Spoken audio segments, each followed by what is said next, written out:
You will hear a number of different recordings, and you have to answer questions on what you hear. There'll be time for you to read the instructions and questions, and you have a chance to check your work. All the recordings will be played only once. The test is in 4 sections. At the end of the test, you will be given 10 minutes to transfer your answers to your answer sheet. Now turn to Section 1. Section 1. You will hear a conversation between a student and a librarian. First, you have some time to look at questions 1 to 10.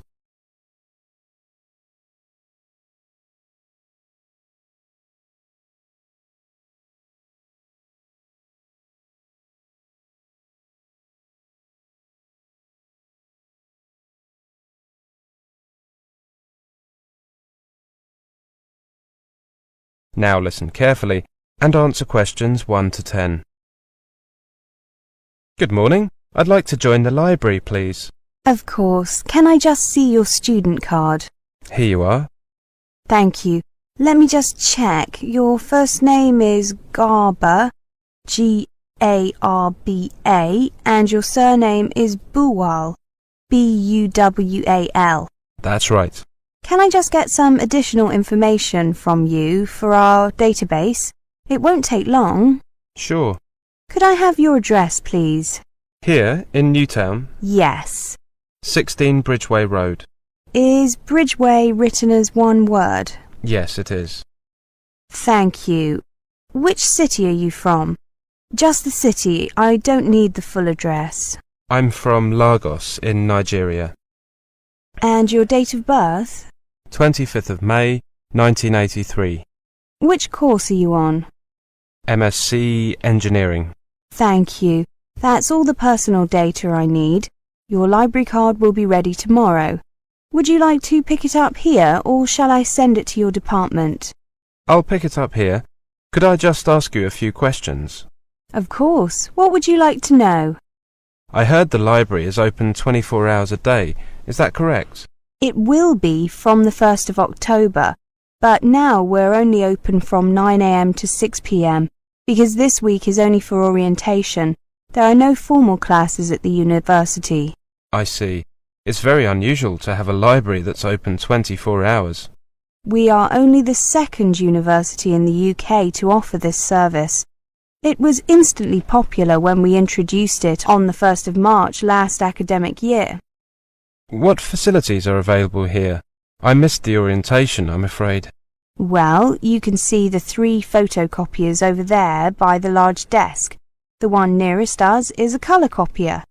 How much does it cost to make copies? 5 pence for black and white and 10 pence for colour. Only A4 sized copies are available. On the other side of the room, by the windows, you can see the computers. They have a database of all our books, newspapers, magazines, and reports in the library. About 500,000 entries in all. Are they connected to the internet? No, we found that too many students wanted to use them. Besides, it's cheap and easy for students to get an internet connection in their accommodation. Those stairs lead to the rest of the library? Yes. On this floor we have newspapers and magazines. Users are not required to be silent in this part of the library, but we do ask that the noise be kept to a minimum. Upstairs there are all the books and reports. What's that room at the end there? You mean at the opposite end of the room to my desk? That's the video and DVD room. We have a small selection of videos and DVDs that students can view, but usually an appointment needs to be made in advance. However, this is not necessary if the room is not in use. Well, thank you very much. My pleasure. That is the end of Section 1. You now have half a minute to check your answers.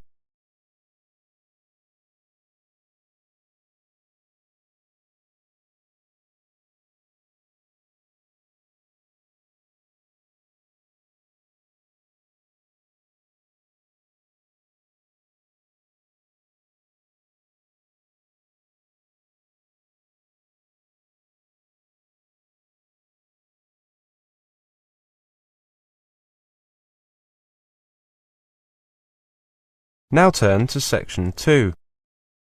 Section 2. You will hear a monologue. First, you have some time to look at questions 11 to 20.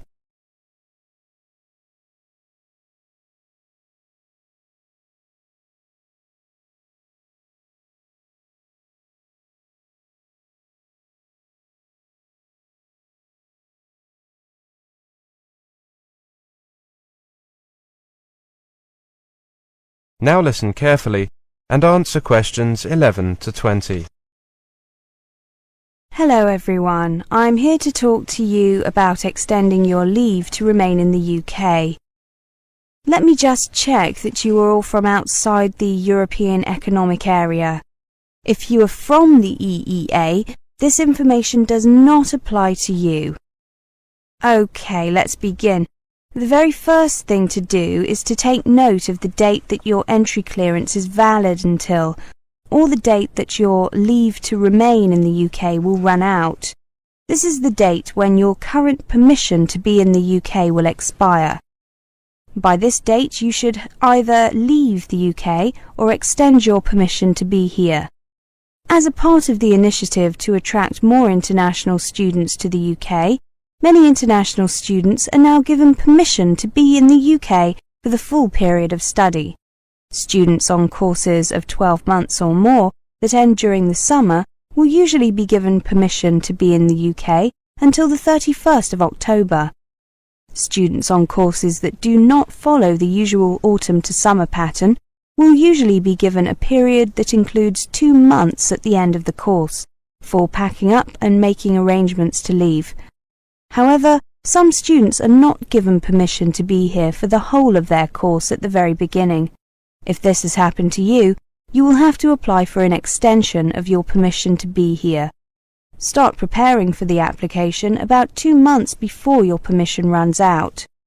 However, you should not normally make the application until 1 month before your permission runs out. To apply to stay longer in the UK, you must take or send certain documents to the Home Office. The Home Office is the name we give to what people in most other countries call the Interior Ministry. They must be the originals and not photocopies. Which documents do you need to send? Your completed application form, Form FLRS, your passport and passports for each dependent if they are applying to extend their stay in the UK with you. If your passport shows that you are required to register with the police, you must also send your police registration certificate and certificates for each dependent if they are applying to extend their stay in the UK with you. You also need to send a letter from your college or university stating that you are still enrolled on a full-time course of study or that you will be beginning another one. Bank statements covering the past 3 months or other evidence that you have enough money to continue to pay your fees and maintain yourself and any dependents. A recent passport-size photograph of yourself and similar photos of any of your dependents aged 16 or over if they are applying to extend their stay in the UK with you. FLRS stands for Further Leave to Remain Student. To get this form, you can download it from the Home Office website or ask at your college or university. When you are preparing to fill out the form, it is a good idea to read the guidance notes. You could also ask a student advisor or welfare officer at your institution for help. Now, where should you send your application? You can only send your application by post. Send your documents to FLRS, Immigration and Nationality Directorate, Sunshine House, 28 Wellington Road, London, W1A 2BY. Send your documents by recorded delivery and keep the receipt as well as photocopies of everything you send. You can expect to wait at least 4 weeks and sometimes considerably longer before a decision on the application is made. I have some good news about the application deadline. According to new regulations, even if you do not have all these documents available, you must still make sure that you apply before your current permission to be in the UK expires.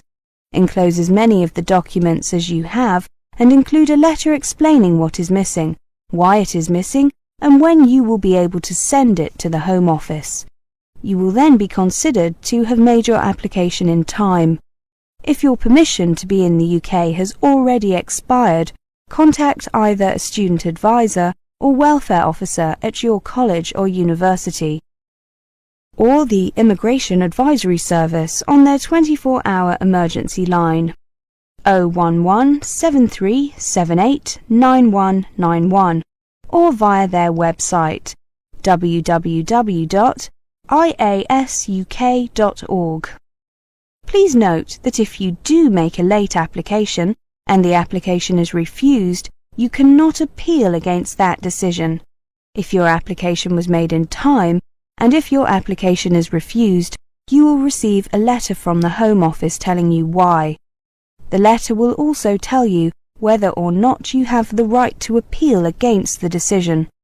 If you made your original application in good time, before your current leave to remain had expired, then you should automatically be given the right to appeal. If you have the right to appeal, you will only have a few days in which to exercise this right. You should therefore ask for professional advice about the appeal process as soon as possible from a lawyer, a student advisor, or welfare officer at your college or university, or the Immigration Advisory Service. That is the end of Section 2. You now have half a minute to check your answers.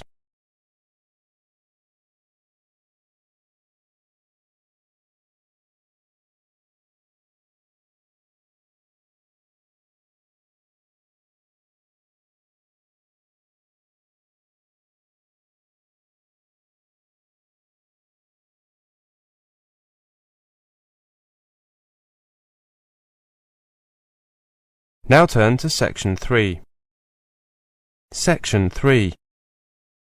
You will hear a talk. First you have some time to look at questions 21 to 30.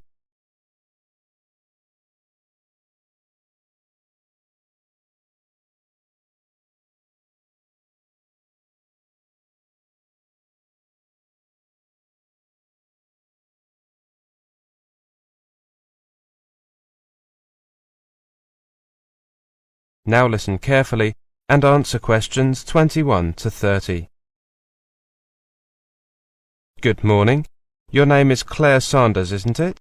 That's right.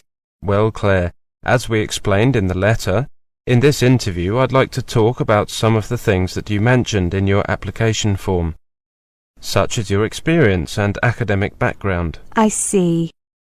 Now, for your undergraduate degree, you studied geography, right? That's correct, at the Scottish National University. SNU is a very prestigious university. Apart from that, were there any other reasons that you chose to study there?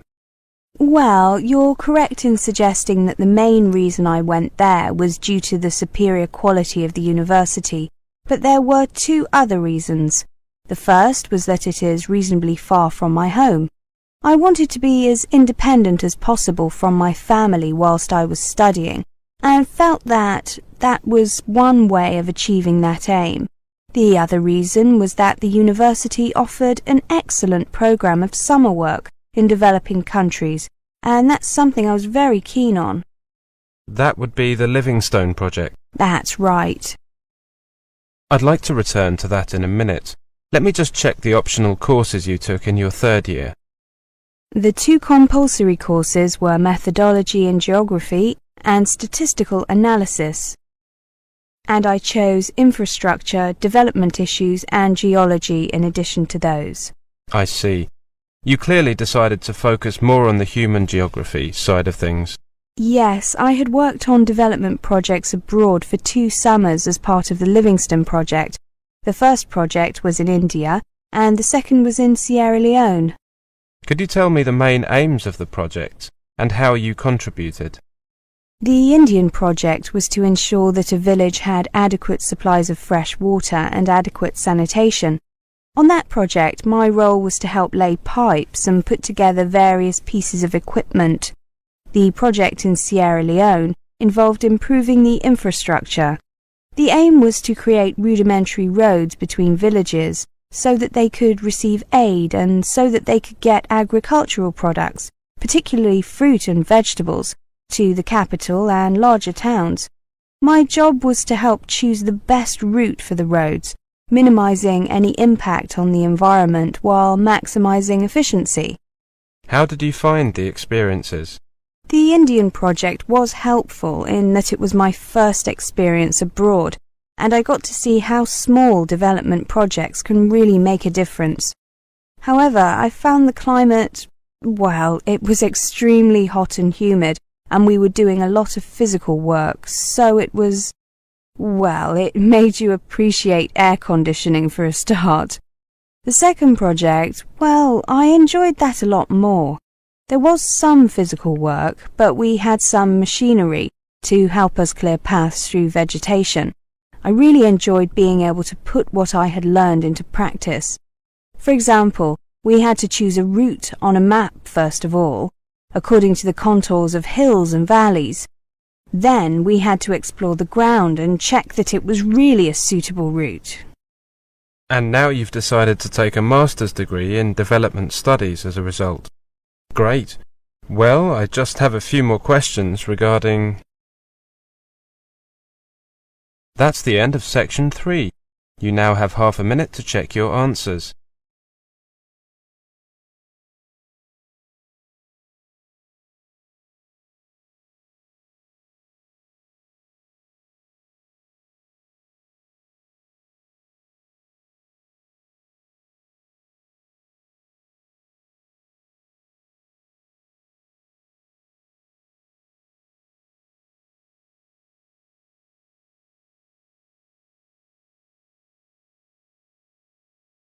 Now turn to section 4. Section 4. You will hear a lecture on the geography of the United Kingdom. First, you have some time to look at questions 31 to 40.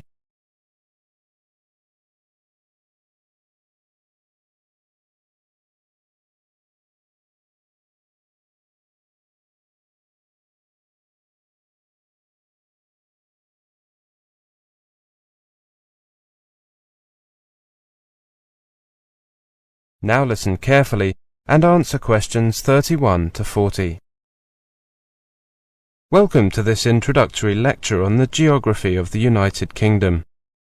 The UK, with a total population of over 60 million, consists of Great Britain and Northern Ireland.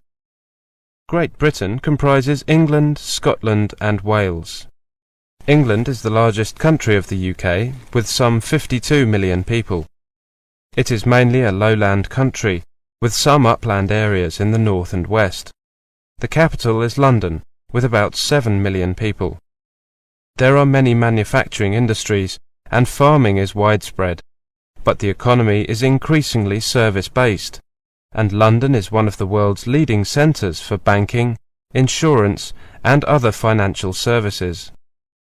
High-tech industries have replaced many of the more traditional ones. In Scotland, 5 million people live in an area not much smaller than England. The country boasts vast open spaces and is one of the last areas of unspoiled natural beauty in Europe, featuring mountains, lochs, that is lakes, and glens, that is valleys. Modern industries including oil, electronics and biotechnology, as well as more traditional industries such as fishing and forestry, drive the economy. The largest city is Glasgow, but the capital is Edinburgh. Wales is home to 3 million people, and its geography is characterised by coastline, mountains and lakes. Cardiff is the capital and largest city. Key industries include electronics, auto components, food processing, healthcare and professional services. More Japanese companies have set up shop in Wales than anywhere else in Europe. About 1.6 million people live in Northern Ireland, the capital of which is Belfast, the largest city. Residents enjoy beautiful countryside. Many new hotels are springing up to cater for increasing numbers of tourists and business travellers. The climate in the UK is moderate. Summers are fairly cool and winters are quite mild. and despite what many foreigners believe, British weather is not rain and fog. It is actually more comfortable, more varied and more interesting than that. What you can look forward to in the way of rain, sun, temperature, and even daylight depends on where you will be living. Here are some typical figures for London. January is the coldest month at 3 degrees centigrade, whilst July is the hottest at 17 degrees centigrade. Rainfall varies from 56 millimetres in April to 81 millimetres in December. Although the UK is quite small geographically, the climate varies from one area to another. In general, the west is wetter and milder than the east, and northern areas are noticeably cooler than southern ones. For example, compare the following temperatures with the London figures. Edinburgh, 14 degrees centigrade in July, and Manchester, 15 degrees centigrade in the same month. Edinburgh, 4 degrees centigrade in January, and Manchester, 5 degrees centigrade in the same month. Parts of Scotland usually get snow in winter, whereas you might live in London for several years without seeing a significant snowfall. International students who are used to tropical or equatorial climates are often intrigued by the sheer variety of the weather in the UK. Weather in the early spring tends to be especially changeable. You could be treated to rain, snow, thunder and lightning, hail and glorious spring sunshine, all in the course of a single day. That is the end of section 4. You now have half a minute to check your answers.